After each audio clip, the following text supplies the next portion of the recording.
بسم اللہ الرحمن الرحیم۔ آج کے ہمارے سبق کا عنوان ہے اتباع سنت نبوی صلی اللہ علیہ وسلم کی اہمیت۔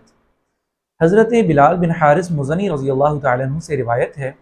وہ فرماتے ہیں کہ نبی کریم صلی اللہ تعالیٰ علیہ وسلم نے ارشاد فرمایا کہ میرے بعد اگر کوئی شخص میری کسی مٹی ہوئی سنت کو زندہ کرے گا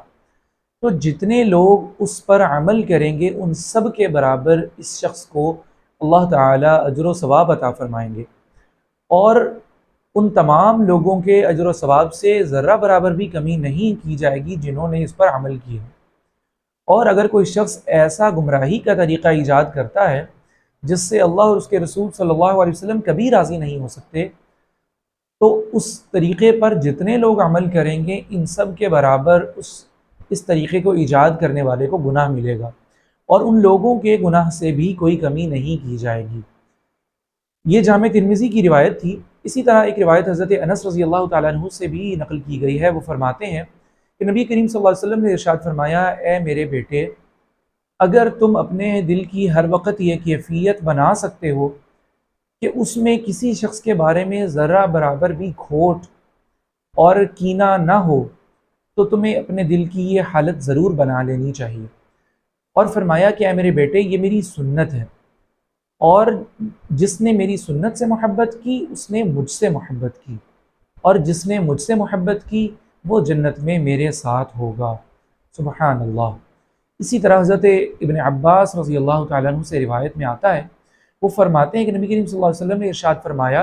من احیا سنتی عند فساد امتی، جس نے میری کسی ایسی سنت کو زندہ کیا جس وقت امت میں فساد اور بگاڑ پیدا ہو چکا تھا، تو اس سنت کو زندہ کرنے والے کو اللہ تعالیٰ 100 شہیدوں کے برابر اجر و ثواب عطا فرماتے ہیں۔ حضرت ابو ہریرہ رضی اللہ تعالیٰ عنہ سے ایک اور جگہ میں روایت ہے کہ جس نے میری امت کے فساد کے وقت میری کسی سنت کو زندہ کیا تو ہر ایک سنت کے زندہ کرنے پر اسے ایک ایک شہید کے برابر اجر و ثواب عطا فرمائیں گے۔ کیونکہ حضرت ابو ہریرہ رضی اللہ تعالیٰ عنہ سے یہ روایت کی گئی ہے کہ میری امت کے بگاڑ، فساد اور اختلاف کے وقت میں میری سنتوں کو مضبوطی سے تھامنے والا گویا اپنے ہاتھ میں چنگاری انگارہ رکھنے والے کی مانند ہوگا، یعنی اس کے لیے میری سنت پہ عمل کرنا اتنا دشوار ہو چکا ہوگا اختلاف کے دور میں کہ گویا اپنے ہاتھوں میں انگارہ لینا۔ تو جو کوئی آپ صلی اللہ علیہ وسلم کی سنت اور آپ صلی اللہ علیہ وسلم کی محبت کے اندر اس قدر دشواری اور اس تکلیف کو برداشت کرے گا، وہ یقیناً آپ صلی اللہ علیہ وسلم کی محبت کا حقدار ہوگا، اور جنت میں اسے اللہ تعالیٰ آپ صلی اللہ علیہ وسلم کا ساتھ بھی نصیب فرمائیں گے۔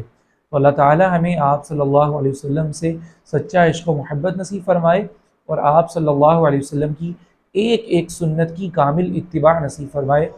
آمین یا